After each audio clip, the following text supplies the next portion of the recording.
Councillor, pop one more in for good luck.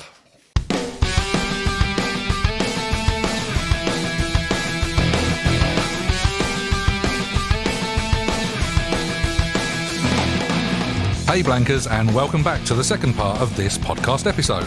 Do you remember at the end of the last one we had so much great stuff recorded we had to break it up? Well, this is the next bloody bit. Enjoy!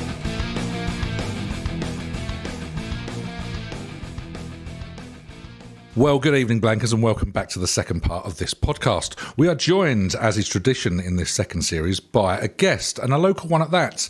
This evening, are you ready, gents, for the Camp Ghosts? Yeah. Mm-hmm. We welcome councillor Andrew Sheldon. Ric Flair!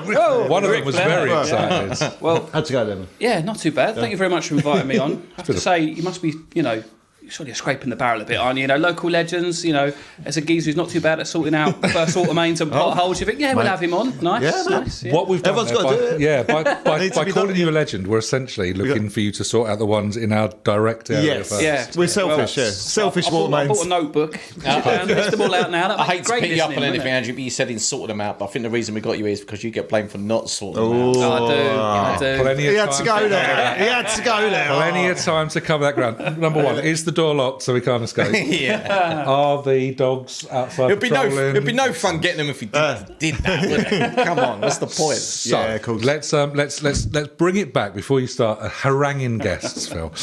So can you tell us who you are and what your day job is per se? Yeah, absolutely. So, so I was, of course, born and raised locally in Benfleet and, got involved in politics. I was a borough councillor at Castle Point Borough Council, that esteemed democratic institution, for about, I lost my election in May, so I joined the 2010, but I'm also a county councillor as well, Essex County Councillor. Okay. And in my day job, I'm a Deputy Cabinet Member for Education, Excellence, Skills and Lifelong Learning at Essex County Council, so a lot of stuff with skills and colleges.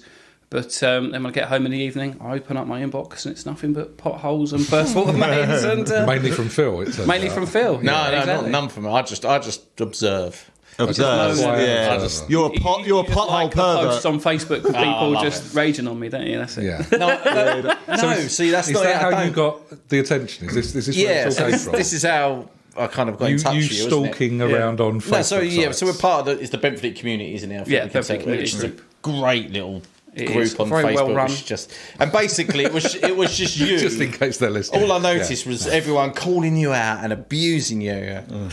And I was thinking, who's this Andrew Sheldon?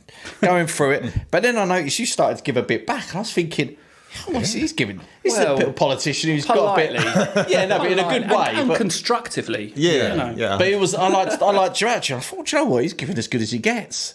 I'm gonna get in contact with him. I think we should get him on the pod. And it was that. So I was Dreams do come observing from a distance, everyone kind of calling you out. And So what's the average bit of pothole poison, Andrew, that you get dished your way? The average bit of pothole poison. So probably. This is really technical stuff. I'm sure it's going to be really good listening.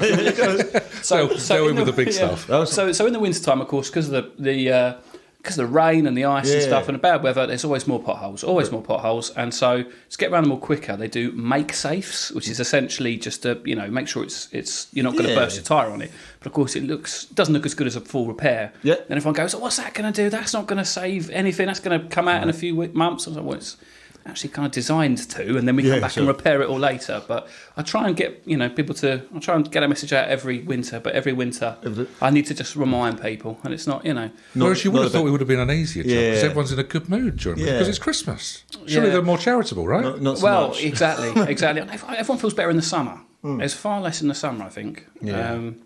But Energy's up, isn't it? Longer days. Yeah, Energy's exactly. Up, Exactly. Drunk in a Yeah, pub, pub gardens. But it's sorry, I just want to say it's very rewarding as well. It's not just I don't spend my entire time dealing He's with not on the tarmac. edge. No, of Meat course. and buttons, what do you enjoy the most about your job? Andrew? Really, because you can change people's lives with an email and a phone call. Okay. People only get in touch with you if there's something wrong, right? Yeah. 9 times out of 10, there's a great line from Futurama. You know, if you're doing something right, people aren't sure you're doing anything at all. And it's very Yeah. true in politics. Yeah, you know, if things are going well, yeah. you don't really notice. Anyone can see the ship in good weather type Exactly. thing. Yeah, exactly. But when things go wrong, and sometimes it's it's a pothole, sometimes it's quite serious stuff. I haven't got Yeah. my benefits in a while. Yeah, of course. Adult social care cases. I do a lot. I do spend actually most of my time. Number is probably potholes and stuff, but most of my time is spent on adult social care cases and okay. Yeah. SEND cases. Yeah. A lot of that, and you can really. There's some people get lost in the system. Some people, the system doesn't quite understand what it is they're going through, and you can be quite a nice kind of when you can actually make that difference in someone's life, someone's individual life. That's the best for you. Yeah, she did a nice message the other night. Actually, I saw someone put on that group. They'd moved.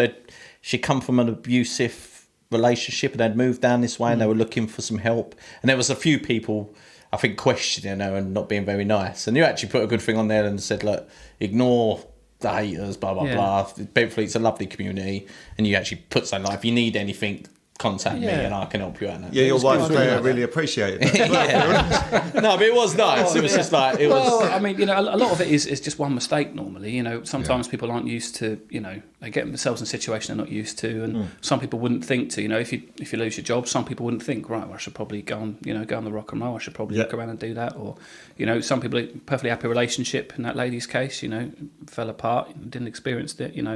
It's quite harrowing stuff, and sometimes you do find actually that people on the whole are actually lovely. People are, you get a few mollies, but people on the whole are lovely. And if you can make that difference in people's lives, that is wonderful. And I do enjoy that. It is. I mean, being elected as a councillor, that's the downside is, of course, people will stop you in the street and ask you about their potholes. But on the plus side, though, people will also say, look, you helped out my aunt the other day. Yeah, she's really, really grateful, and you okay. should see her now. She's really thriving, and that's the stuff. That's the lovely stuff, really. Wow. Yeah. Is there one particular, like a real highlight, like your very top thing that you've done in politics, council work thus far that you could go, well, if I was to kind of, that's me. Well, a lot of it is, I'm not being funny, a lot of politics is actually stopping stuff, trying to stop stuff from that's happening true, before actually, it does, actually. Yeah, good point, yeah. What's that policy? No, that's probably not the best one for these reasons that would be apparent to everyone else. But, it's quite hard to say, really. Probably my favourite one is, I'm chair of the local youth strategy group. Right. And it basically started off as, so Essex County Council give kind of each district like a pot of money to kind of give out to like youth projects in the area, and I thought, well, actually, this is quite a good forum to just see if we can get all the youth groups together and see if we can, kind of do something big, or at worst, kind of like match resources and stuff, and don't get duplication. And because I had money to give out, people, came along. Okay. So I invited tons of youth groups together, and it kind of exploded. Now, the youth strategy group, one of my favourite groups, because like we spend the first kind of half an hour sitting there dishing out money for projects, and then the second half is like, oh, I've got a really big waiting list for this mentoring service. Can anyone else? Oh, actually, I've got a bit of funding for that over here. No, I got some funding from somewhere else the other day, and we've got some spare mentors. Yeah, no, you can do that. And it's just like an hour of stuff. It does bring it sounds so soft and silly, but it does bring a tear to my eye. Just thinking that getting those people together in a room, is going to be changing people's lives at the end of it. And they wouldn't have done it over emails and stuff. Exactly. And it's just that it's called convening power, which is what councillors have. But it's just making sure that people are having the right conversations are actually changing their lives. I don't go out there to places. I can't physically. I'm not a benefits officer. I'm not a counsellor. I can't physically help people, but I can get people in touch and make sure they do get help, and that's what the real the facilitator. Yeah, exactly. So that'd probably be it. I did get 5 million spent on Benfleet sewage farm once to stop it smelling. Okay, yeah. Didn't really work. It's still but that was I tell you, that was fascinating. But for that short 2 weeks, I was trying to say, that's an interesting fascinating anecdote about a sewage farm. Oh mate, I got full of them. Don't all them like hanging trees, like millions of them. millions of air fresheners. Well, no, mate, you said that. So the solution was in the end. So basically, in the end, I demanded a tour, and I went through, and they had scaffolding around the main sludge tank, and I said, well, why did that? Well, so, we're just fixing it now. And I was like, what? Because I asked for a tour. And they went, hold our hands up. Yeah, sorry, we should have done it ages ago. And then the other solution they had, I'm being deadly serious, is now if you go to Benfleet Sewage Farm for a day out or something, but you'll see School trip, I but you'll see there they've got these massive fans that basically spray deodorant across Benfleet. So literally, so we said the new tagline for Benfleet: "Our shit don't stink," which is a lovely thing. So just some random guy with just cans of Lynx Africa. Big bottle of it. It smells of Lynx Africa. That was quite massive. funny. Hundreds of teenage girls being attracted in from. What is it about Benfleet? Absolutely right. Nice. So that's the positive stuff. Is there something that you haven't been able to do, or is there like a particularly nasty thing, or the worst thing that you weren't able to affect, or something to that degree, without asking for names? No, of course. So I think a lot of problem in politics is that a lot of people, I think, there are certain things which are like definitely good, definitely good. More people earning more money, definitely good. Better roads and stuff, definitely good. And a lot of the arguments is kind of how you get there.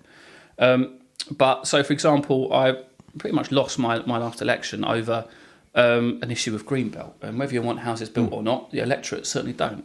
And basically, I said, no, we don't want building on those places either. We'd much rather have brownfield sites. We want to go about it subtly. You've got to play the game with developers. You've got to actually fight them, beat them in the system, rather than just saying we don't want it. But the guys who beat me said basically, we just don't want it. And it was a simpler message that I think kind of cut through. But with it, there was just so much bile and vitriol that came with it. So I was knocking on the door for the election. I said, "Hello there, I'm Andy Sheldon, I'm your local councillor." Yeah. And this lady answered, and she said, I'm sorry, I can't vote for you this time." And I said, "Oh, that's a shame. Why not?" She said, "Because I hear that your son got taken out by developers for dinner on Saturday." Right. I said, "I doubt it, madam, he's 6. In fact, I know where he went. He was out with his nan at McDonald's in Hadley. So, no. And so there's a bit of misinformation that kind of comes out there. And I do have to spend a lot of time saying, no, that's not the truth, I'm afraid. Because, firefighting. Yeah, indeed. But, I'm not being funny. It does put people off going into politics, particularly ladies. And you can get quite, vitriolic. And you have got to have a thick skin with it. And it shouldn't really happen. It's got worse in the past 10 years. But, the benefits of it, when you are able to change those lives, it's worth it a million times. Wow. Is there a reason why it's got worse in the last 10 years, out of curiosity, or from when you started to sort of where you are? Is it because of the keyboard warriors type thing? It kind of is, actually, it really is. Because safe these days... Yeah. So when I first started, because beforehand, so I kind of went to a local secondary school, not the one you guys went to, but the other better one. The royal one. Yeah. And and I kind of got into politics because I had my sociology teachers, which is 2 left wing. One was a lovely and delightful, but really kind of ageing hippie. The other one was, communists used to, she kept telling us how she used to try and get recruited by the Stasi and stuff back when she was in East Germany in the 80s. Like, wow. She said, "Oh no." I went, "No, sorry, that's rubbish." And that was how I got into politics. I kind of argued with them, and they went, "Well, why don't you go do something about it rather than just arguing with us? Go do something about it." So I went to university, and and I got a part-time job doing filing for an MP in Parliament, and I thought, this is amazing. So I got into it that way. Sorry, what was the question? Sorry, I was on my political. I think it's more how it's changed in the last 10 years. That was it. No, that was it. So when I first started doing the filing photocopy, you walk into an MP's office, and it was all filing cabinets everywhere. And you get 100 bits of post a day.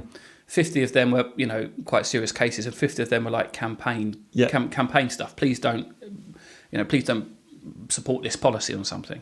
But then when there's a general election in 2010, I started working for our MP Rebecca, who's very good actually. So I've learned a lot from her. She's got the right heart and the right head, so she's very good. All of a sudden, emails are flying. We're getting 400 or 500 emails in a day just about stuff that wanted an individual response.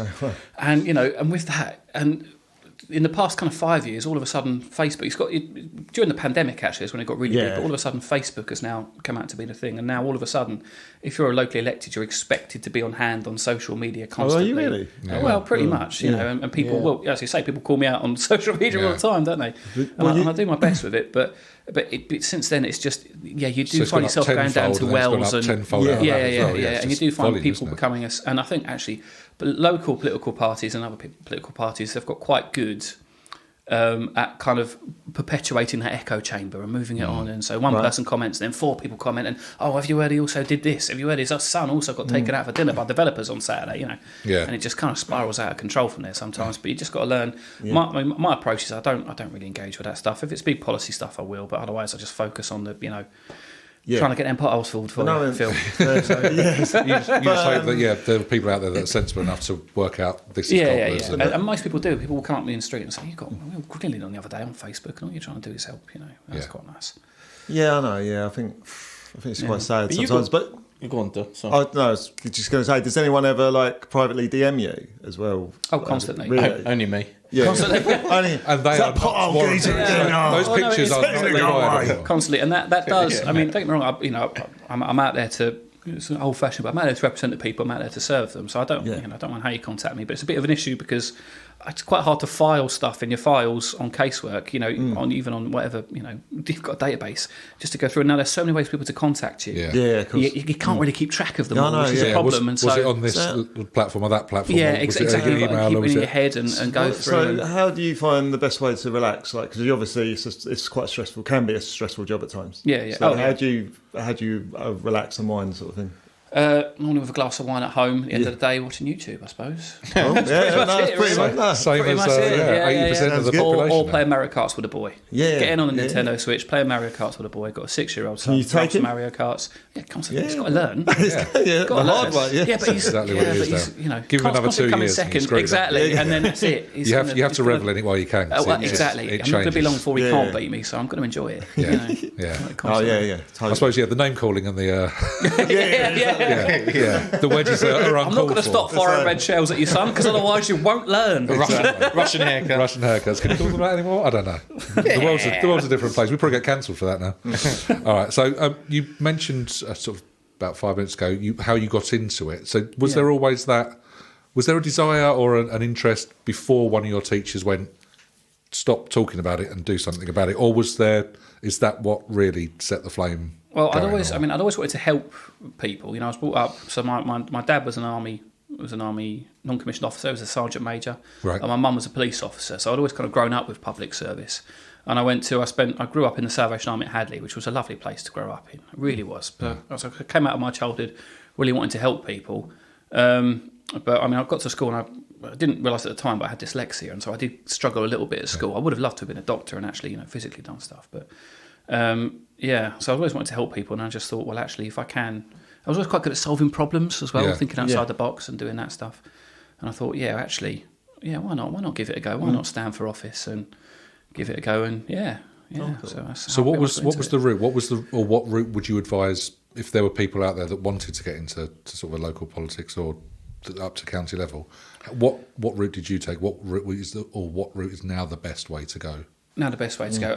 So you've got to have a strong political belief first. I think I wouldn't. If you want to help people, that's good. You can go away and be a community worker, but you've got to, want to change things that are quite. You've got to have an understanding. Want to change things at quite a high level is what I suggest. You actually want to go out there and change the policies rather than just help the people, because you've got to have that. Probably go and speak to whichever local political party you align with the most. Probably I'd say, whether it's Independents, Labour, Conservative, Liberals, it doesn't matter. If you want to strike out on your own as a true independent, you can do that as well, but it's a lot harder. Right. Okay. It's a lot harder because you're going to need machinery to do it. It's quite a technical thing to stand. You've got to quite a legal thing as well. If you do stuff wrong, if you file if you file an election return wrong, that's a criminal offence. Oh, really? Is it really? Yeah. If you video a count, that's a criminal offence, and you can get into quite serious trouble from. So what could you do for that? Is that like a couple of years type thing? Or? It can go to prison. For big ones, it can be prison. Normally, it's a fine. Right. Or like for lesser offences, I think the police have been tolerant, perhaps a little bit too tolerant, I'd say, maybe. So one or two local shenanigans may be going on. But normally, if you I think you get a strong talking to and a telling, no, this is wrong and here's why. But you can tell people who are in it to be what is. You can tell people who are in it to try and make a difference normally, and actually most people do stick to the rules. Have you ever come across anyone you think, they could be? They're giving you the vibe that they're a bit dodgy. Well, so I'd say normally, if you think about it, roughly in life, probably about 5, maybe 10% of people are wallies. Yeah. If you think about it anyway, you think. If you think about this room, it's a far. It's a small sample. The home of the wally. But in politics, I'd say it's far less. I'd say the vast, like 98, if not 99% of people are in it because they do want to change their lives, make a difference, or even if you don't agree with them, they've got the passion to try and make a difference and make a change. But the problem is the 1% that are Wallace. You hear about them all the time because because you're constantly being judged and you're constantly being accountable for. So. Yeah, I'd say no, not really. I'm not going to, No. We wouldn't ask you to sorry. No. That would be. Let me pick. No. But if you end up on Celebrity Big Brother, don't. Well, Well, drinking milk out of a saucer. God bless. Mr. Galloway. I'd have to be dancing on ice. Galloway. Man. Yeah, there's a few don't help the cause. You would suggest. Yeah, quite. But the vast majority of people are lovely, and even I've got friends who are of different political parties. Don't agree with them politically, but you can tell. Most people have got the right head and the right heart. That's really what you need for politics. Yeah. And so actually most people have got it. You can go out for a beer with them or whatever, and then as long as you don't have politics on the table, you're exactly. Fine. Yeah. Exactly. Yeah. Quite. All your bollocks on the table. You should definitely not have your bollocks on the table. No. Not well. I think you can at Harvester. You can, yeah. They're a bit more laid back. Yeah, party games. You can do that. That's normally standard with the free salad bar, isn't it? They're bread rolls, though. That's right. Yeah. Do you get a discount? I don't know. Plantation, heard of that. plantation platter for one, please. No, thank you. That's why I always get asked to leave. You do get asked to leave, and it's not for the reason you think. No, yeah, that's why. KFC have just launched that new advert. They sort of adverts, haven't they? Well, no, it's like, don't put your feet on the table at a KFC because you will. Don't. It's like one of them's like, make sure you wear trousers when you come into the KFC, or you will get arrested. But you can do it at home, and we now deliver. It's like, you just have to remind. It starts off. You just have to remind people who go into KFC because it's like a regular thing they do. Such trouble they get people taking their trousers off the KFC. You wouldn't. Police are always at tar pots for that. People taking their trousers off in the tar pots. Very popular. I bet they are actually. Just got to catch on. Very popular. So bringing it slightly back from bollocks on the table. You've mentioned sort of the bigger picture up in Westminster. What do you make of it generally? Is it heading the way you think it is? Is there anything that we should be looking out for? Is there weirdness on the horizon? How do you think it's going to pan out over the next 2-3 years? The future of British politics for the next 20 years. I have no idea, mate. Let's go. The next election, perhaps. How do you think that's likely to pan out? If I'm honest, even putting my quite clearly partisan views aside, it's way too early to tell. I know that's a bit of a cop-out, but things can slip on a change on a dime. If you look at the polls, they go up and down. They go up and down all the time. I mean, it's interesting. I think, because, any party that's been in for any length of time, that they do tend to struggle. You reach they your go out wear for out a third term. No party's ever done more than 3 terms, have they? But it's interesting now, I think, because we're now in a post-COVID, actually, and sometimes I feel like to just kind of stop and look back at it and think they were crazy, really crazy times. Desperate times in government. How do we react to this? How do we do this, that, and the other? And actually, I think it's changed a lot. People expect the government now to come in and change stuff quickly, and I think there's been an expectation that it can be done, but not forever. People can turn on the taps of money and it can just keep on coming out. We are entitled to everything. When actually, no, we've got to pay for it at some point. If it's not we've not got to pay for it, it's got to be it's the kids have got to pay for it. And I think that message needs to come across. I think a lot more in national politics. I think. Yeah. But I don't know. I'm afraid I simply don't know. I know which way I'll be out in campaigning. Of course, I'll be campaigning for it the other way, but. Too early to tell, I'm afraid, for the next election. And how are we feeling about young Rishi at the helm? What do we make of Rish the dish. Rish the dish. Dear Rishi. Dear Rishi. I'm not going to lie. I am a big Boris fan. I'm a massive Boris fan. Okay. I really am. I think, he don't really see it coming across, but he did actually. Wimbledon '87, wasn't it? Yeah, exactly. Be serious. Was that Boris Becker? It was like 85. No, that was McEnroe. Sorry, Boris Becker was more in the cupboard with a tea towel, wasn't he? I think. Was he? Oh, right. Or a lift. I'm not a tennis fan. Not a tennis fan. No, but I was a big Boris fan because he did genuinely. I've met him more than a couple of times, but he did care. He always sit in a meeting with him. And you'd say, actual policy would be discussed. And you sit and say, but how's that actually going to help people genuinely? Like, how is it going to affect the average person in the street? How's it going to affect someone that's this, that, and the other? And you can tell he does care. But if you look at his background, of course he's posh. He went to Eton on a scholarship, and he was the class clown because he was always picked on. And stuff. Okay. And why was he picked on? because he was on a scholarship, because he wasn't that posh what- enough, he he was- didn't have yeah. enough money. Really? Yeah, It's like, wow. exactly. Yeah, because he was on a. Yeah, He was moderately rich, but not rich enough to be Well, part yeah. of it. Yeah. His middle name's go still there on the Pfeffel, thing. but Exactly, exactly. Yeah. Yeah, but no. So I'm a big I'm a big Boris fan. I mean, Rishi, the stuff he pulled out of the bag during the crisis was good, and actually he is. I tell you what, I do find amazing, and what is I think a really good sign for British politics. No one's made an issue of his race. Like it's not an issue anymore. Yeah. 10, 20 years ago it would have been. No one stood up and said, "Oh, well, we as Conservatives haven't stood up and said, oh, aren't we fantastic? We've got our first ethnic minority prime minister." It's just he's the best person for the job. He got it. So of course, it's amazing to me. I think that's 20, 30 years ago. I think there might have been an issue there, but now no, he's good. So what is his best qualities, do you think? He's a very clever man. Very clever man. I mean, I'm not in terms of I've met him once or twice. I haven't met him anywhere near as much as I met Boris. He's quite a clever man. I mean, he's quite hardworking. I suppose he's got a lovely smile as well. There you go. But his trousers are just too short. Aren't they? He needs to work on the length of his trousers. Yeah. And I think I think actually, I mean, like looking back on it, when it comes to the pandemic, I think we can have a lot to be actually when we do look back on it 10, 15 years. And I think when everyone else, if you actually compare how we did compared to most other countries, we did do quite well. Yeah. I think there's a lot of boldness that was taken. I think they both Boris and Rishi showed a lot of boldness. So.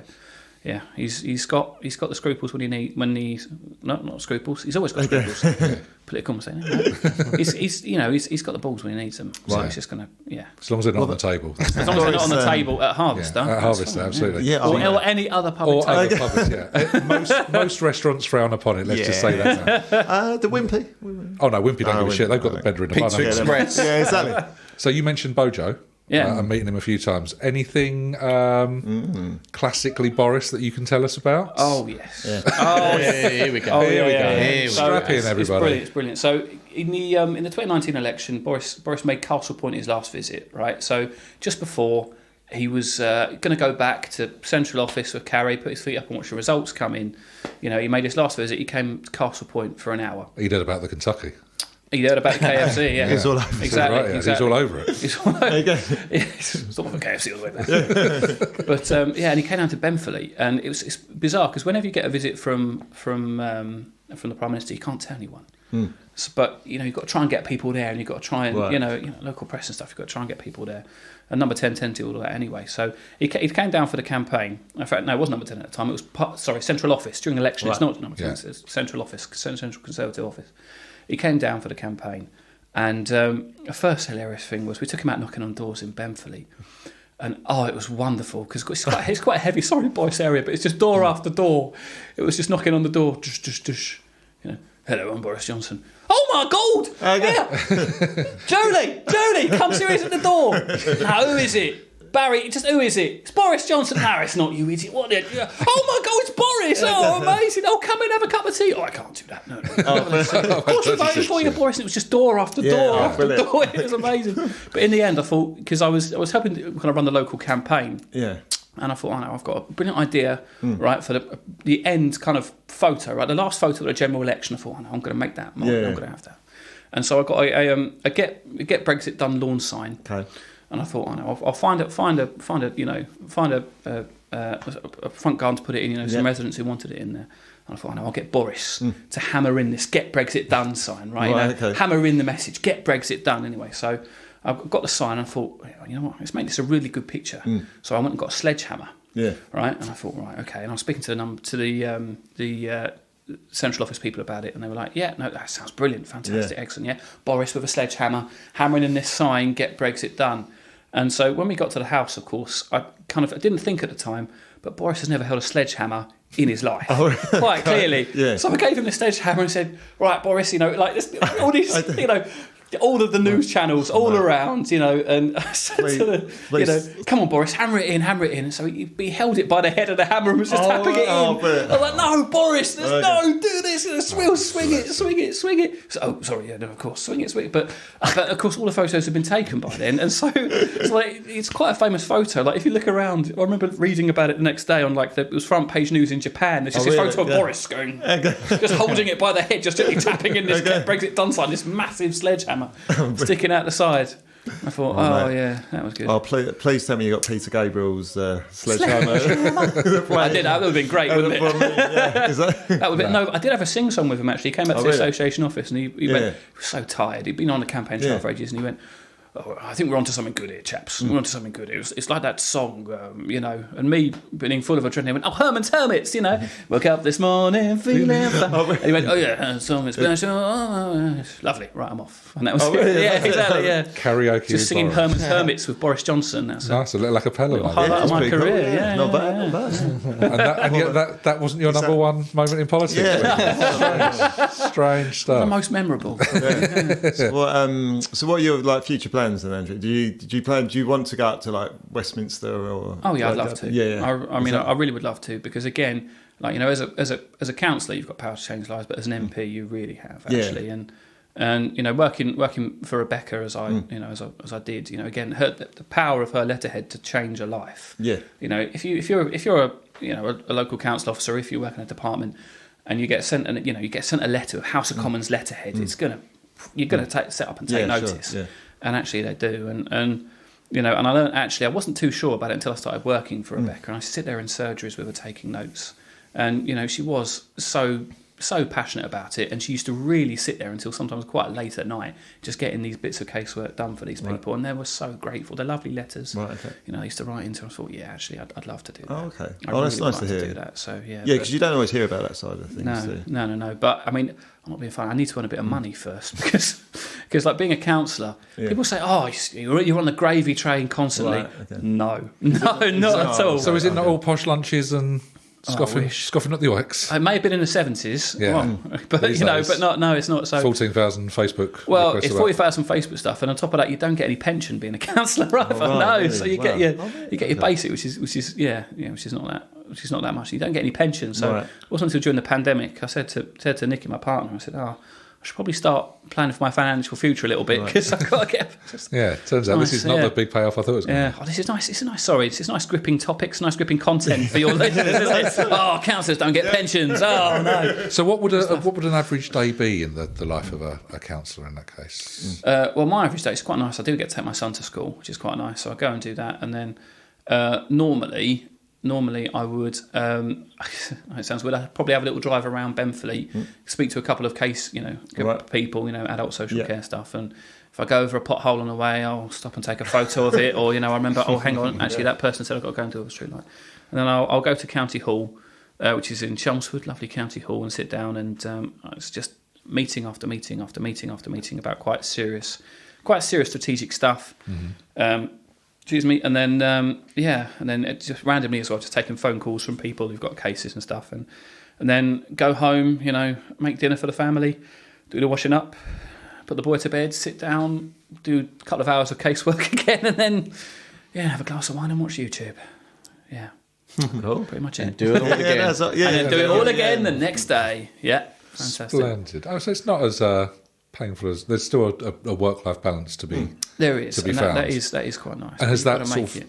been in more recent years as well? Or was there a time, maybe in the 80s, 90s, when it was like, this is it, this is everything you do now, you just work and you work and you work and you work? And has there been a slow...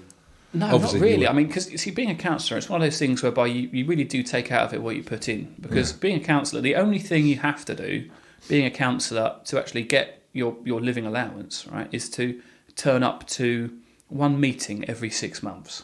Literally, that's the only thing you are legally mandated to do, to stay a counsellor. So if you wanted to really phone it in, you could literally do 2 meetings a year. Exactly. And you're on... And then legally you can still be a counsellor, right? Really? Yeah. So, and I've never come across... I was going to say, is there anyone of that ilk? Well, have been, in my time, there have been 2 people. One person...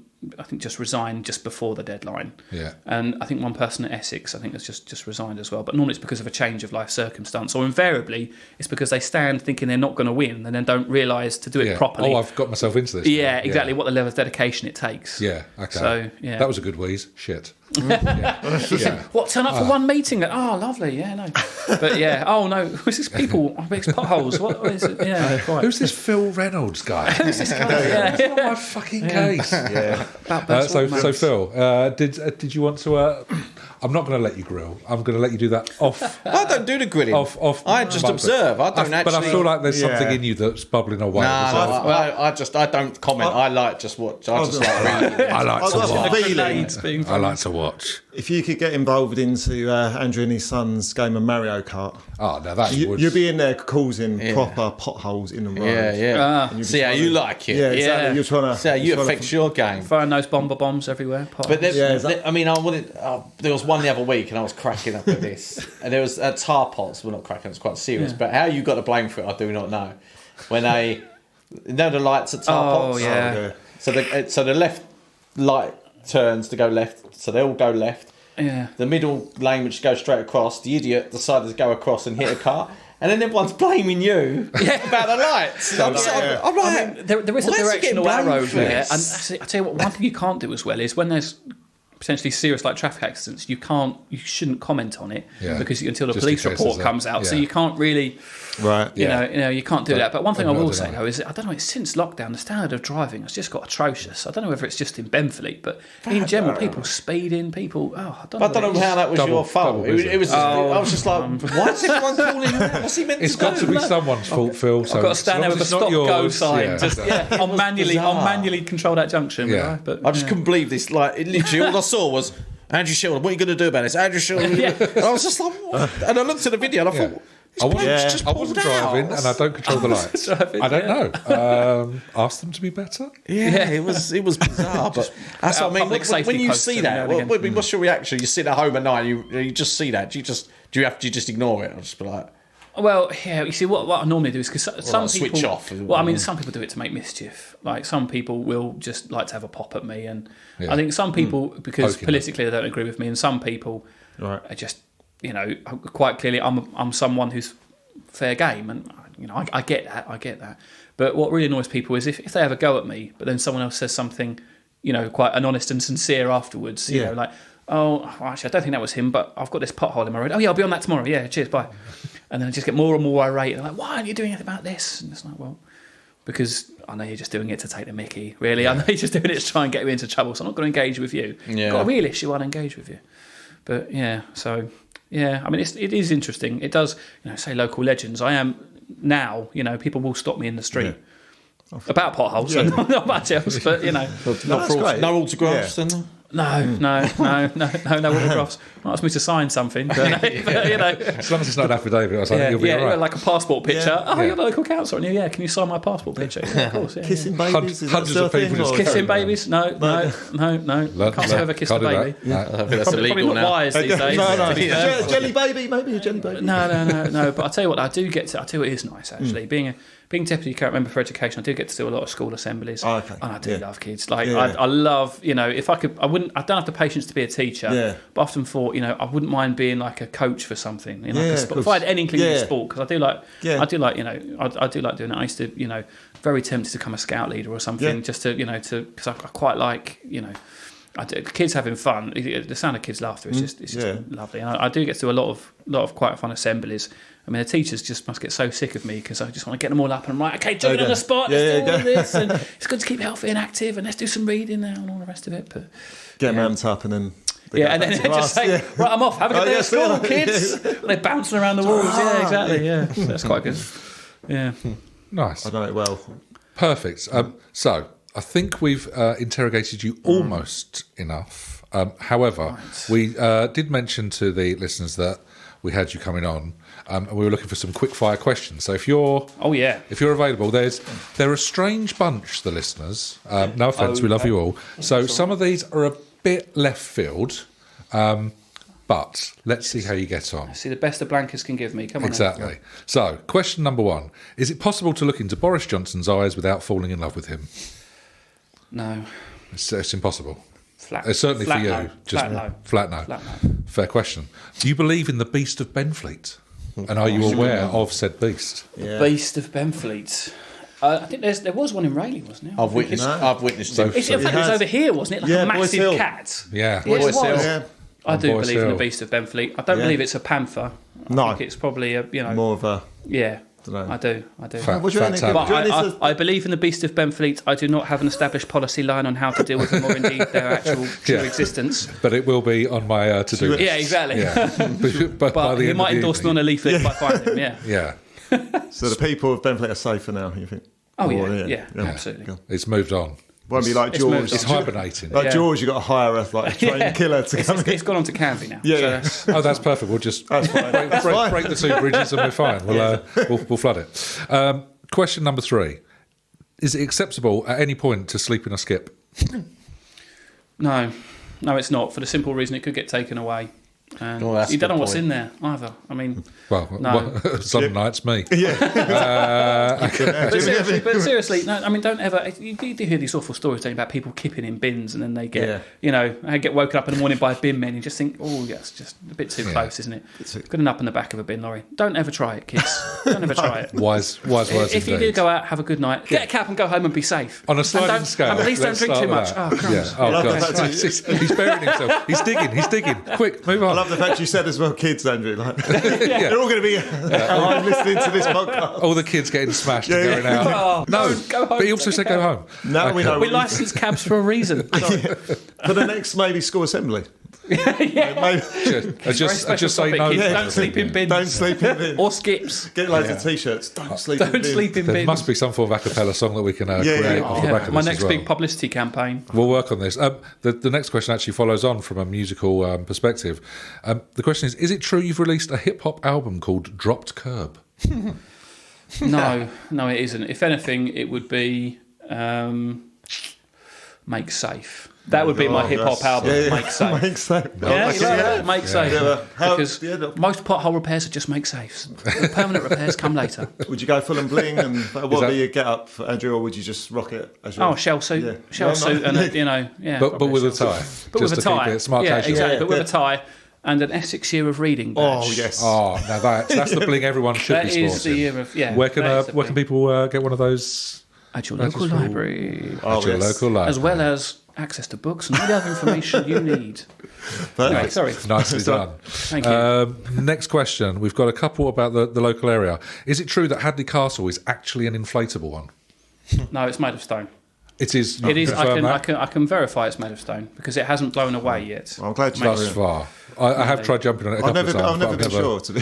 It's good to have that confirmed, though, isn't it? I think that one's actually come from Dello, I think. Nice. Similarly, is Bread and Cheese Hill made of bread, cheese, or in fact beef, as someone's alluded to? Nah, jam.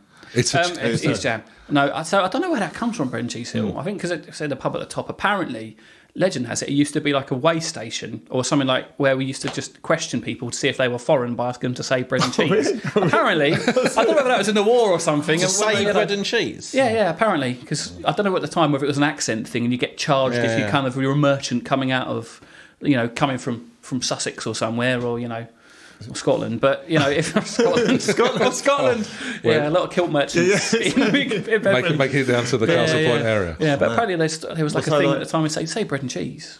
So if you had a slight country accent, you'd get found out. Yeah, bread and cheese. Yeah, bread and That's it. They're escorted to county lads from Northern Ireland. Northern Ireland, yeah. Phil, I think we might have competition for the accents. That's for sure. We've mentioned sort of road safety before when you were talking about the lights. This person wanted to know whether old people have more or less road safety awareness than pigeons. I'm assuming it's because they just essentially step out in front of any old thing they want to, don't they? Well, I mean, you say that there is a big issue because I think I can't remember whether the government have done it. They were certainly looking at it because people are getting there's no. Or there wasn't actually. I think there is now actually, but I remember I've had to do a couple of cases of where. A couple of old geezers who kind of, really shouldn't have been driving because they had bad eyesight and stuff. But no, I mean, to be fair, I think these days I see a lot of young people with not much road safety awareness. To be honest, I don't think it's just old people. It's just just be careful where there's tarmac and potholes. It's going to be the one thing that's literally on your epitaph, isn't it? Potholes. Fucking potholes. In actual fact, next question: what do you deal with mostly, potholes or a-holes? Definitely potholes, because every single elector in Benfleet is lovely. Nicely Thank you. Straight And I back. value their support. And, Very straight back to that one. Good work. Final question, and it's a little on the sassy side. Do I need to have planning permission to take a massive dump on my neighbour's drive? Again, I think that might have come from Dylan, but we'll no, check. unless people can live in that particular defecation you've left on the drive permanently. It must be pretty spectacular. No, but I wouldn't recommend it. Yeah. Depends if it blocks direct sunlight as well. I suppose so. Would building control need to get involved as well if it was that? Yeah. If it was so big you could sleep in it, probably. I'd say. But I would suggest before building control, recommend more you get the medical doctor. help if that was the case. Yeah, exactly. Dr. Oz might need to get involved first. I've had some impressive ones over the years, but I don't know. Yeah, I would very much appreciate it though if particularly residents in Benfleet wouldn't. Please don't do that to your neighbours' driveways. It doesn't make for good community They'll be filling the potholes with them next, wouldn't they? Well, We've run out of time. like your catchphrase. Seriously, that would be a terrible repair. And bad for the workmen that do eventually come to fix it. So Very, very true. Please indeed. don't. Please don't. Yeah. Please don't. We've learned a lot, I think. Yeah. Don't fix potholes with human fecal matter. Hadley Castle is made out of stone. Hadley Castle is indeed made of Bread and stone. cheese. I got an don't like education bread and because- cheese one. Bread and cheese. Yeah, that's Yeah, quite but impressive. yeah, that's Google a that good one. one. I like that. That was a good one. That was a good one. Yeah. It's been enlightening thus far. I have actually heard that before. But yes, Yeah, but it just seems odd to me, isn't it? You wouldn't get them to say, I don't know, recite the national anthem. No, say bread and cheese. Yeah. Sing the Irish and I thought, what? Yeah, exactly. Or like you could get them to do like a tongue twister or something would be better than bread and cheese. Bread and cheese, it's just like, that's just lazy tax enforcement officers from 400 years ago, really. That's what it is. And what better way to wrap up this section than with a nod to 400-year-old tax. So, gents, for now, shall we thank our very special guest, Councillor Andrew Sheldon? Yes. Thank you. It's been a pleasure. And can I just thank you very much for not going down the rabbit holes of filth that you normally do in your podcast. We haven't finished This was an yet. opportunity. Okay. I did think this is a nice opportunity tonight for me to end my political career while it's still in its infancy. We've still got time. Goody gumdrops. Looking forward to it. Okay, Blankers, we are cracking on with our special guest, Andrew Sheldon, and we're going to strand you, Mr. Sheldon, on the desert island. Are you ready for a stranding? Yes. Are you ready for a probing? I don't know about that, but are there any tarmac roads on this island? No potholes? No potholes at all, you're fine. It's a safe space. For it, mate. All game for it. It's a Brilliant. safe space. Right, so let's start off. And there's no Wi-Fi for any Facebook. Facebook shenanigans. If people like it. Basically, this is the only guest we're going to have that doesn't want to get off the island. Yeah, exactly. I'll stay. No, it sounds delightful. Let's crack on. Well, let's see who. First of all, you're going to take with you to the island. What famous naughties, Richard or Dick, might accompany you? Give this one a lot of thought. I think I'd probably have to go for Richard Ayoade. Cheeky. Nice. Particularly Nice. mid-noughties Richard Ayoade, yeah. before he became super famous and stuff, just because I was such a fan of Garth Marenghi's Dark Place. Yes. Yeah, in the yeah. noughties. That's cropped up really quite a good. few times. And have you guys ever seen Man to Man with Dean Lerner as well? Yes. Oh, yeah. I love it. Yeah. That's some of the funniest stuff I've ever Yeah. seen. And I just think, he's quite a weedy guy. I bet if I had to fight him for Worst a coconut, comes to worst. yeah, exactly. I think I'd be all right. And he would just be so funny, I think. And I could just annoy him all day by doing Matt Berry impressions, which would be, wonderful. I love Garth Marenghi. Oh, it's so good, isn't it? It You does. and he were buddies, weren't you? If you want to be buddies again, I will not stand in your way. Shut up, is what he'd say. Yeah, constantly, That's yeah. decent. That's not bad, was it? It's not bad at all. Bad. So Richard Ayoade. Yeah. Yeah, pretty much. Richard Ayoade. Happy with that. Everyone's first thought is, Richard Maley. No, that'd be a nightmare. Oh, God. No, That'd be a nightmare. More often than not, he crops up with the question a bit later on. Oh, right. Oh, that one. Yeah. Yeah, Oh, unfortunately, so you've The crush. a lot of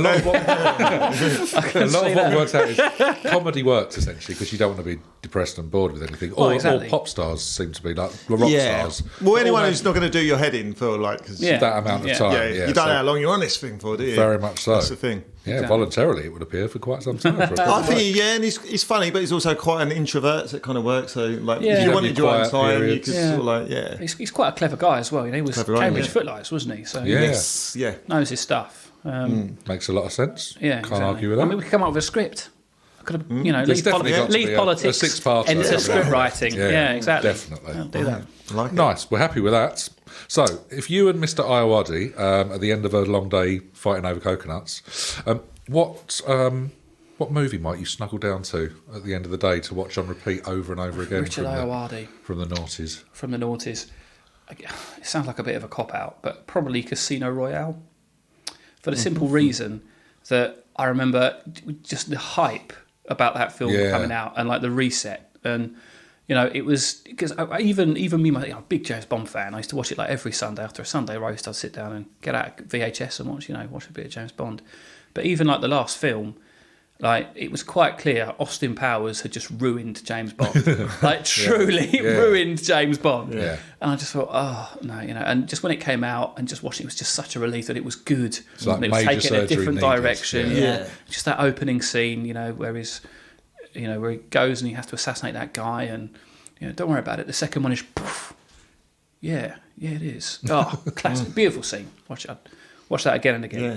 And Eva Green is cracking as well. Exactly. Particularly in that, she is cracking. Was that don't from often get it wrong. Austin Powers, you think it changed? I get the impression it's from the Jason Bourne films that they felt it had to change. Well, people say that, actually, but I don't know. I just think it was just such a pastiche of such a characterisation of the, because I think James Bond's also thought of like as a character. He was a character from the 60s, wasn't he? Yeah. He was. I think that was it. I heard that he was also influenced by Johnny English as well. Yeah. Johnny, quite possibly. Yeah, well, It did need to be changed. The lesser known. It did need to be changed. There's no doubt about it. But it was. I mean, there were so few innuendos left to call the Bond girls, weren't there? Yeah. So This is exactly what it is. Yeah, we might start giving them real names. Okay. fine. It was. It's a legit film in its own right, wasn't it? It was good. I mean, I think Skyfall was better, but that was past the. That was a joy, Skyfall. Yeah. I love Skyfall, but it was just such a relief at just how good it was. And I've just got wonderful memories of sitting watching it at uni with some mates at the Odeon in Staines. Oh, lovely, yeah. Good times. Just bring back those memories as well. That's why I watched Casino Royale on repeat. Touche. Well, whether Richard would be into it, I don't know, but I reckon he'd be. I think he'd enjoy it. He's your guest. He is my guest. You run the rule. Yeah, exactly. You run the rules of the island. So speaking of on repeat, we moved from film to music, and there's one album that you and Dickie Iowadi are listening to on repeat. What is that album? Well, so I've got a bit of an interesting history of music because I grew up in a brass band family, right? Okay. And so really it was the brass band and the Beatles, and that was pretty much it. So brass music and the Beatles. Yeah. I'm going off on one, like you said, I was brought up in a brass band family. It's like Dad was a trombone, Mum was a cornet, Aunt was a bassoon, and the Beatles, Christ. And the Beatles. Yes. And the Beatles. But so I remember at school, I went to school, literally in that little school over there, Robert Drake School, fantastic school. I remember like all the in the playground, the older kids used to find this really funny because they used to come to me and say, "Here, Andrew, what's your favourite band?" Mine's Blur. Yeah. Mine's Oasis. Mine's whatever. And I go, Graham Thorpe Colliery Band. Got a lovely euphonium section. Yeah, quite. But so I didn't really get into like actual non-brass band music and non-Beatles until about the early noughties actually. And so I was getting into rock and roll and rock and stuff and so, but back in those days, you wouldn't, even in those early days of the internet, you'd download tracks you liked. You wouldn't download a full album. But I think like the first album I listened to that wasn't given away free with the Daily Mail was probably 40 Licks by the Rolling Stones. Mm-hmm. And I know it's not current, but I'm a massive Rolling Stones fan. They are by far and away my favourite band still. Even outshining the Graham Thorpe Colliery. Even outshining the Graham Thorpe Colliery Band. I mean, there's no competition between. I know it's only rock and roll, and I like it. And Concerto Duranduez. I mean, there's just no really. No. I know it's only rock and roll every day, and I could probably listen to that track every day. Okay. I think it is just such a joyous track. I love the Stones. Yeah, I do like the Stones. I mean, if Chinese Democracy had come out in that noughties. No, because that was terrible actually. But I was a big Guns N' Roses fan as well, so maybe them. Where do you reckon the Stones were shopping? The Stones were shopping. Well, I tell you, in that era. Well, you see, I have got a Rolling Stone story about Benfleet, but there was no shopping involved in it, really? right? Oh no. So back in the day, probably one of the most famous people to come from Benfleet is a lady called Jo Wood. Yeah. Who was brought up in the vicarage on Vicarage Hill. Oh, right, okay.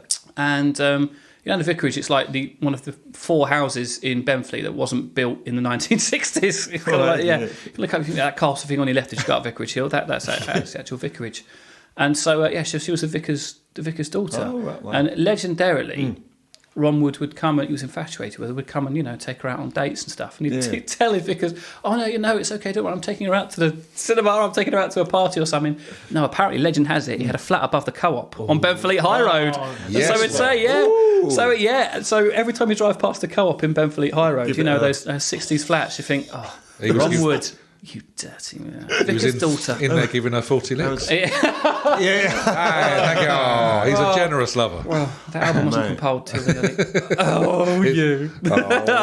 What I've done. Bring in the filth, see? Of all the properties owned in his life, I wonder where that rates. Oh. I wonder if he still has it. Still, when he needs a break, he kind of gets away from it all. Looks out at the petrol station. Yeah, exactly. Slips into Castle Point. Subway. I love the Subway. I often thought I was in a reception with a Canadian High Commissioner once, and I remember chatting to him because apparently legend has it Ron Wood left Justin Trudeau's mum. Right, for Joe Wood. Really? And so now, exactly. I was very tempted to go to the Canadian High Commissioner and say, you're Prime Minister.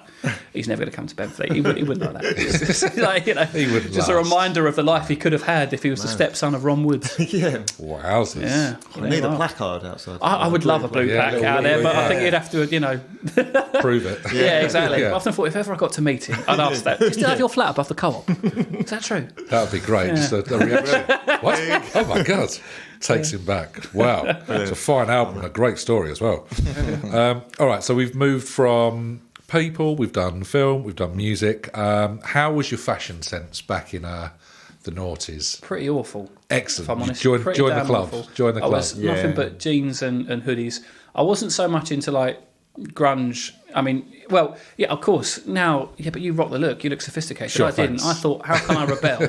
I know I'll have proper long blonde curly hair. Just didn't cut my hair, so I looked like Goldilocks. Right. When I got to university, it looked nice. Yeah. Women liked it, but as growing up, no, I just looked like an idiot. And so it was just really, that, and we into ripped jeans. Yeah. But I didn't have any they were just bog standard Primark, Primark hoodies as well, not band hoodies.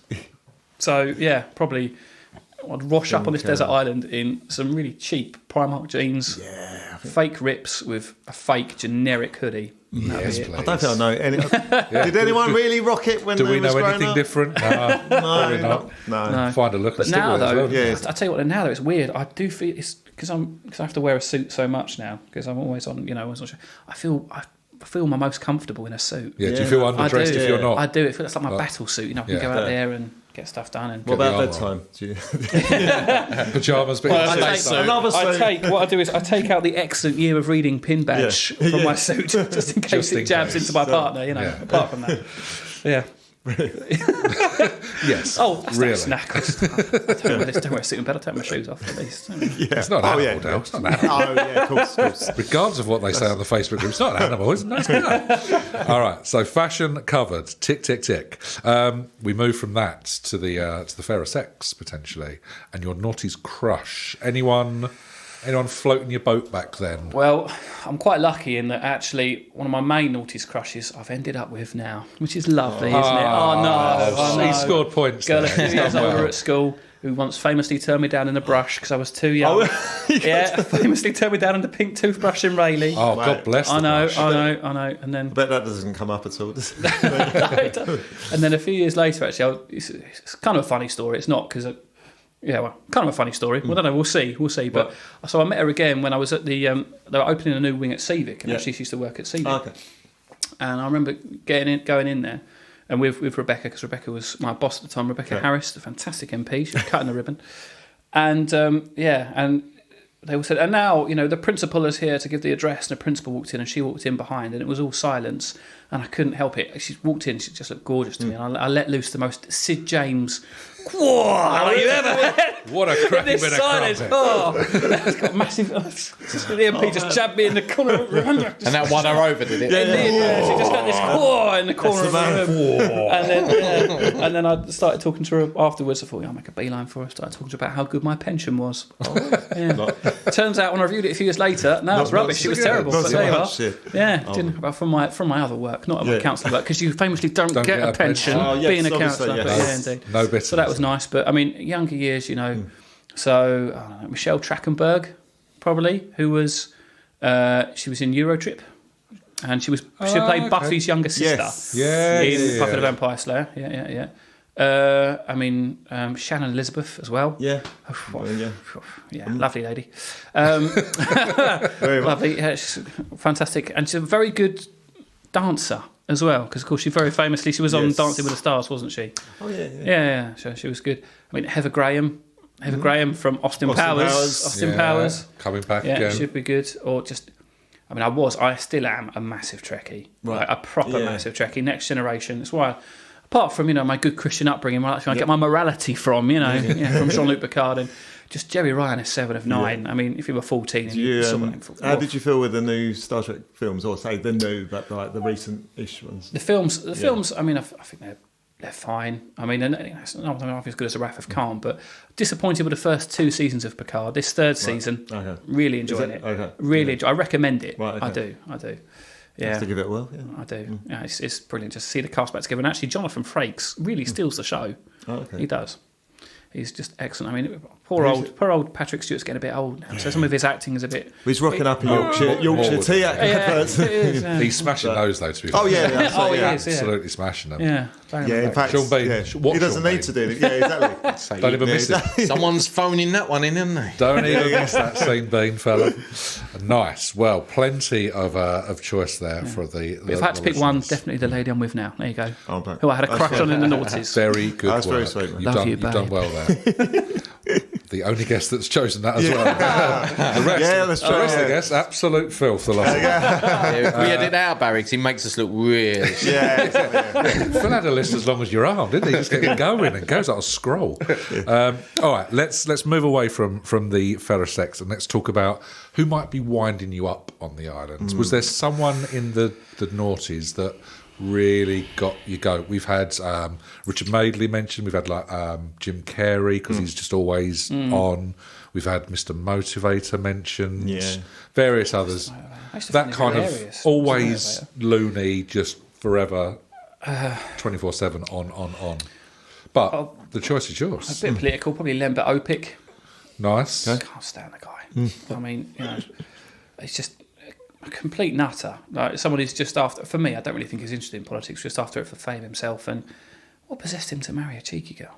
I don't know. Can you imagine getting both of them on a night out? Just what? Oh, dearie me, a cheeky girl and Lembit Opik. You wouldn't invite them to a dinner party, would you? Are they still together?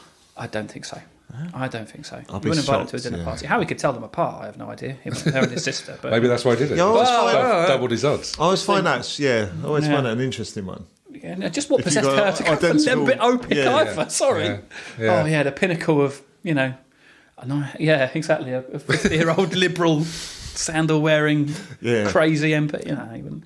It's a shame because the cheeky girls had such a good career going. Oh, they did, didn't they? They had everything going for them until that moment. Away, that one choice. Absolutely threw it away. That one choice. I mean, think of the band they could have become. I mean, Janet, maybe Janet, she's not really noughties because she was a lot of decades, but Janet Street Porter, I was quite cheesed off of her in the noughties. Yeah. Just because for some reason she seemed to be on every talk show. Yes. And I found her voice a bit grating, but also she tried to can, as a BBC representative, one of the best episodes of one of my favourite sci-fi comedies, Red Dwarf, ever. Why? And I really, to Gunman of the Apocalypse, which was like BAFTA award winning. She basically, apparently, legendarily went out to when they were filming it and said, "No, this is too difficult. No. As BBC, I'm not gonna allow you to film this." And they went, "Well, we've just filmed it actually, so it wasn't too difficult." Oh, okay. And she tried to get the BBC to pull it. Really? And I said, it turns out to be one of the best, ever episodes of Red Dwarf, or indeed any sci-fi comedy ever. Yeah, absolutely. So I wasn't a massive fan of her in the noughties. Don't know what she's done since. I've not taken an interest. Maybe she rocks up on loose. She's still on that. Well, I watch a lot less daytime TV these days, so that's probably why. That's to your credit as well. Well played.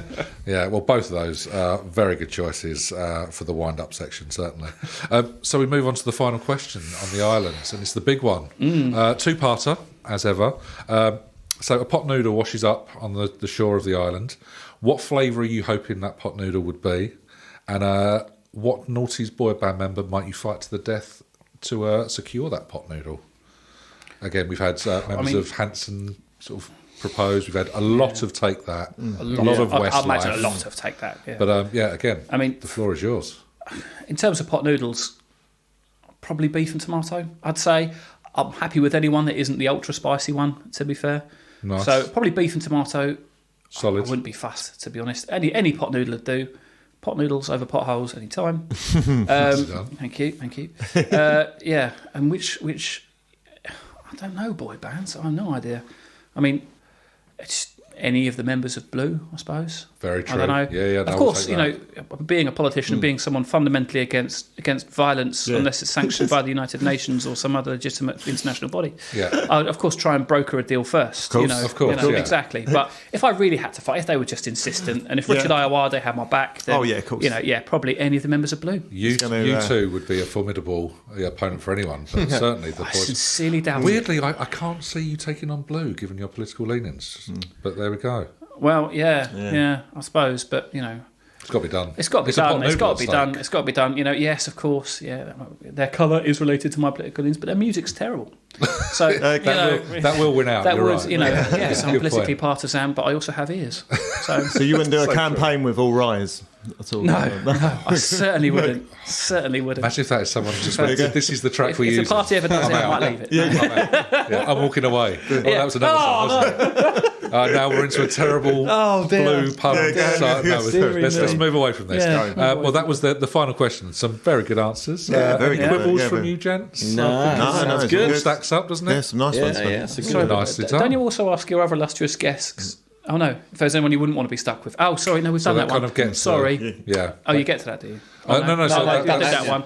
That's sorry, covered. no, we did do that one. I did Janet's Reporter, didn't I? You did Janet or Lembit Opik. Or Lembit Opik. Yeah. I mean, if I had to fight for food, probably Brock Lesnar. I wouldn't want to be with Brock Lesnar having to fight for food, but yeah. Sorry. That's all right. Get out of the edit. That makes perfect sense. Splendid. Culture references can I put in? Yeah, I've got a show. I've still got it. I've still got it, guys. Who's the current wrestler? Brock Lesnar. Yeah. I mentioned a brass band at one point. I've got to rate it back. Got to come back. It's all good. Colliery band have never left. They're still relevant. Yes. Brilliant. Okay, so we're sort of entering the final furlong, you'll be pleased to know, Mr. Sheldon, before we release you into the wilds of Benfleet.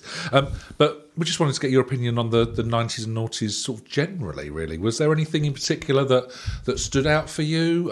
What kind of formative years was it? Was there anything musically or film that jumps out? You think that summed up the decade? Summed up the decade. It's a big statement. It is a big question, I'm aware, and I do have to say, no offence to you, fine stand gentlemen. You all look 24 to me. God bless you. Particularly the ones that live in the area that I'm hoping to stand again for fairly soon. I'm not used to Benfleet. Yeah, you look railing. You look atrocious, mate. These two, you had a terrible background. Yeah, but no, I'm a little bit younger, so I was than you guys. So I was just kind of growing up in the 90s. Yeah. Anything that sums up the 90s for me has grown up in it. Michaela Strachan. To be fair, it's not a bad shout. Michaela Strachan, she was everywhere. Wonderful in the 90s. human being. She was at one of my local fetes at St Margaret's primary school. Was she? Was she? Wow, the queue to meet her was astronomical. I bet there wasn't a queue for Nutkins, was it? Nutkins. Yeah, he brought his otter with him. It didn't go well. Yeah, that's a great shout. When he running the darts stall? The goldfish. He was doing the hoopla, but he couldn't grab the hoops properly. So Bless you, Terry. Well, she was good. She did a panto at the Cliffs one year as well. Yeah. The year after the Chuckle Brothers, which was 93. Who says we don't follow? Yeah. We draw in top dollar. And then the year after that was John Virgo. Holy shit. And if you think they did a flashback thing on the on BBC.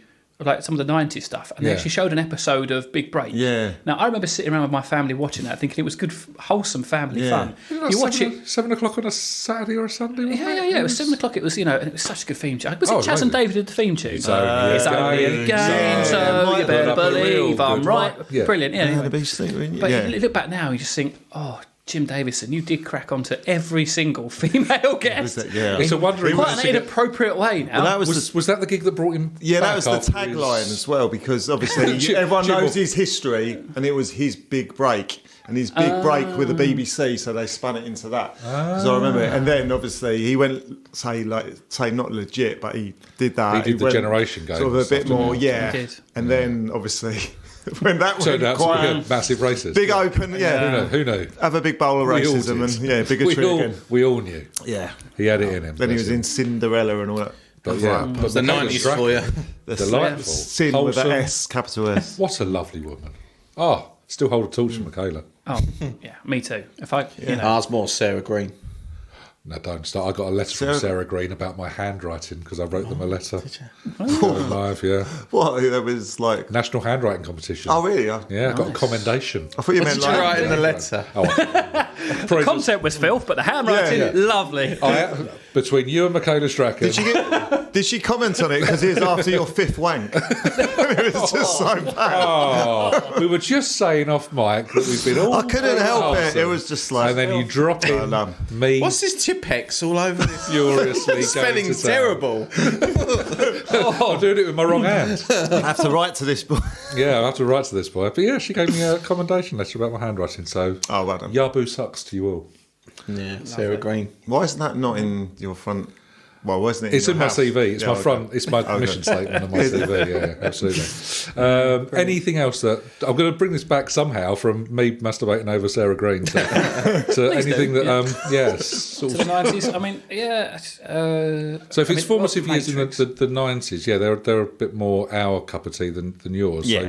So the noughties are a bit more your stomping grounds. Yeah, it was. I mean, it was, groundbreaking films. Well, The Matrix, I remember being such a big event. Yeah, and that absolutely. was, that was early noughties, and then I quite enjoyed the second Matrix, second and third. It was Reloaded and Revolutions, wasn't it? That's I quite right. enjoyed the second one, but I think it's because I had the PS2 and so I had the computer game, which was quite good.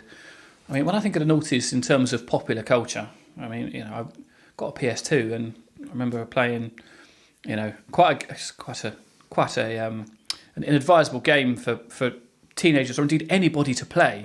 But the GTA series, GTA 3, when that came out, that was a defining computer game. You could lose weekends, weeks. GTA 3, and did you tap into Vice City as well? I did indeed, which amazing, had by far the best music. Far the best Because the music. GTAs before that, like on the PCs and that, were like Bird's Eye View. They were Bird's Eye View, I mean, they were good games still. It's but groundbreaking. They were, that, they were. yeah. I mean, It made such a jump, didn't it? Yeah, I mean, the 90s as well, GoldenEye used to have, and that was I love on GoldenEye. N64. That's Yeah, my that's favourite good. game. Yeah. That was GoldenEye. I bet you were Oddjob every single multiplayer, weren't you? No, I think You were Oddjob every single multiplayer, the cheaty one, because you couldn't, auto aim wouldn't lock You on. should up the throwing the proximity mines. Yeah. I love them. Good explosion. I thought graphics, you was calling an odd job. I thought you was having a digger. No, it's not because it's short and bearded. And wearing a hat. I'm wearing a hat. This one doesn't fly so well. Yeah, but no, that was that. I don't know really. I mean, when I think of the noughties in terms of culture, I mean, films, Matrix and stuff. I was, because I grew up a big Star Wars fan as well. I remember Star Wars movies. I did watch them quite a lot. The latest ones, not massively into. Although I did queue up for hours for the audition, because it was an open audition for for the ones to play Kylo Ren. I remember that guy. Yeah. And then so like an open audition. I thought, I'll go to it. And they started off with like a recruitment, like a little kind of studio. And then like 50,000 people said, no, we'll do it. So they've got out Twickenham Rugby Stadium. Seriously? Yeah, so I took a day off from work and thought, you're never going to get a chance to be in a thing again. Yeah. And what line did you have to say? Can you give us a they said if you could be any character from Star Wars, what would it be? And I said, definitely I'd be a Jedi, I am the actor you're looking for. And they went, go through the line on the left. And it just went straight to the exit. So, didn't get a call back. Nothing. So close. Disappointed. So close. Disappointed. So Could have been a Jedi. But no.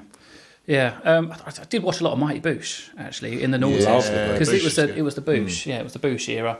It came out of that. I can't quite remember what I enjoyed more. So the first Garth Goes Dark Place, or the first series of the Mighty Boosh. Yeah, the first series for me is the best for the Yeah, the second one wasn't as good. No, as it just There's a couple of alright ones in the third, but anything with Matt Berry in it, I'm a big Matt Berry fan. Yeah. So anything with Matt Berry. He's Bainbridge, isn't he? Dixon Bainbridge. That's very good. I'm off to meet Max for a Ploughman's. Yeah, which for some reason was hilarious to a 15-year-old me. Don't know why. It's good to meet Max. I'm Bob Fossil and all that. Bob Fossil, yeah. Jesus, yeah. That's why I don't like cricket. Yeah, after Superb little show. Yeah, there was some really good. As we've gone through the years, we've worked out that the comedy was right up there. Yeah, really. So good. good. It was. Yeah, it was. Wasn't it? It was brilliant. I mean, I don't know. Even before it's not about the 90s. I used to stay up late, trying to avoid my parents and watch the Shooting Stars, which was just that was brilliant. And I think of back to I do like comedy. I love comedy. And when actually in terms of like my 90s and noughties stuff, music not so much, but comedy is where I remember. Yeah, some really good stuff. From. Yeah, them first couple of series of Shooting Stars were brilliant. It was hilarious, Superb, Yeah, when they peanuts. Just dying on the baked potato song and all. I still know all the words to the baked potato song. I'm not going to sing it now, but I do sing it for my son sometimes when he won't eat his baked potato. Does it on purpose, just so he can have a rendition. Of course. Why would you not? When you got that on tap. Do you do the same? Your baked potato. Do you do the same when he asks for a Ploughman's as well? Yeah. Anything food. He's never asked for a Ploughman's, my son. Never. But when he does, I will, and he won't know why. It'd be like, and then I'll show him the clip, and he still won't know why it's funny. Yeah. But, yeah. Some of those do very much fall on stony ground at our house. Yeah. Why are you quoting this at me? Because it's funny, but I don't get it. Yeah. I don't care. No. Yeah. Delish. Well, it's been an absolute pleasure to have you on the podcast, Mr. Gentlemen. Sheldon. It's been a delight, a true and utter delight. It's been great. When people think of politics, they think of boring plastic people, and I've just You're definitely enshrined that definition in their minds. You flipped you're definitely very not much that. on its head. It's been a real treat. So, is there anything that you would like us to potentially? Not plug per se, but you've got an open forum here. So is there anything you're working on? Should people go answer to any something? Facebook questions? Yeah, answer any Facebook. Do not give away that address anymore. Enough people have got that. But is there anything that you would like from us for this moment? Or I mean, I want to give a little plug actually to the Essex. It sounds a bit odd, but to the Essex Year of Reading, which is something that I've been working on at County Hall. With some amazing council officers, and basically during lockdown and stuff, there were some children who actually didn't really get much reading at home and didn't have any books and stuff, and so we've been trying to catch kids up, but also just getting people back into the joy of reading. So there's tons of events going on at your local libraries, particularly if you live in Essex. Elsewhere, go to your local libraries anyway. I'm sure they're lovely, and look into that. But so I'm doing that. I'm also, in what little spare time I have, I'm actually writing a book, or trying to write a book. Called 101 Amazing Essex Girls. Hello. And it's not... I know what you're thinking. No, it's like an FHM, one of the FHM ones. More than 100. But no, it's Essex Girls Who Changed the World. Because can you give us a few teasers? I'm not going to name any names. But I'll tell you where it come from, actually, because I've got two stepdaughters, and I used to read to them at night, and there's this great book, I can't remember the exact title, it was called Rebel Women, Rebel Girls Who Changed the World, and I thought that was brilliant, reading this book for them. But then there were no kind of local examples. I remember kind of Googling, famous or, famous people from Essex. They're all men, all dudes. And I thought, no, let's change that. So, and some real fascinating ones come up. So I'm not going to say their names, but the first ever female Deputy Secretary General of the United Nations was from Essex. Absolutely. Exactly. The lady who basically made ice cream like an after dinner dessert. Oh, really? Yeah. It was, of course, that's not necessarily, a massive scientific achievement, but Sally Vianetta came from. But think about, exactly. Sally Vianetta. Yeah. That's the way I went. Sally Rossi. Exactly. But and there's a saint. A lady was a saint, came from Essex, who famously hid in a clock tower. One of my favourites actually is a lady. Sorry, you said it. She hid in a clock tower. Wow. She hid in a clock tower. That's a normal thing, yeah. Hidden in a clock tower. Hid in a clock tower to escape persecution. She got made a saint. That's an interesting life. Not doing the World Championships of hide and seek. No. She was, Of course, they made her a saint for it. They made her a saint for it. She was that good. She was that good. One of the key designers behind the Hurricane Fighter. Oh, nice. Okay. Was a lady who actually went on to become a baroness and served on Essex County Council as well. Nice. So she was lovely. Yeah, and probably one of my most interesting ones to me is a lady who actually comes from Rayleigh. Really? And she was an aristocrat. And she, We all are. Oh well, of course. And she married an even bigger aristocrat who was an earl, and everyone hated this guy, right? Everyone hated this guy, and he tried to annul his marriage to her for another politically advantageous marriage. So she wrote to the Pope and said, "This guy's a wally. Could you don't let him annul my marriage? Come on, I'm trying very hard. I'm a good Christian." And he wrote back saying, "No, come on, women have the right to object against annulments, and actually, the legal right and the good legal Christian right to actually object to being married as well." And apparently that's like the basis of canon law, whereby it's actually legally binding under Christian law. I hope I'm getting all this right. I've got to speak to a couple of university professors first before I make such grandiose claims. Don't quote them directly. You see, but that was the Pope writing back and enshrining women's rights in marriage to say no and to actually do Thanks that. to a Rayleigh girl. Exactly. Really? Thanks to a girl from Rayleigh. Oh, Wow. I know. Not the When ones the I Pope, when not the the ones Pope I know. That's wrote that letter, did Sarah Green write back to me? Handwriting. Well, your handwriting. Yeah, your quill work is absolutely exceptional. sir. Indeed. Cool. So I'm writing that. I'm a couple of years away from it, but I'm finding it fascinating. Oh, man, it really that's is. Yeah, a brilliant journey. Yeah. Wish Good you luck. wish you you all the luck best with it. Yeah, absolutely. Oh, thank you very much. But But I'll come back and plug it again. Yeah, you got so many Absolutely. minutes So out. after 2 years' Yeah, time, big let us know Exactly. how you After, get on. depending on the edit, I have a career in politics or not after this releases. Cool. So we'll see. Fingers crossed. We shall see as well. But, By all means, bring us each a free copy with it. Yeah. until that point, though, shall we do the Camp Ghost? Camp Yeah. Ghost, 100%. Thank you very much indeed for your time. It's been a darned pleasure. Andrew Sheldon. Thank you very much, gentlemen. Thank you. And thank you, Blankers. They say that all good things must come to an end, and the same is true with podcasts. So that is your lot. Stop being greedy. Go and talk to your husband or wife, your kids, a friend, your cellmate, maybe a counsellor, whoever. It's only a few days until we release the next episode, so go and do something productive. Go on, bugger off. Love you. See you.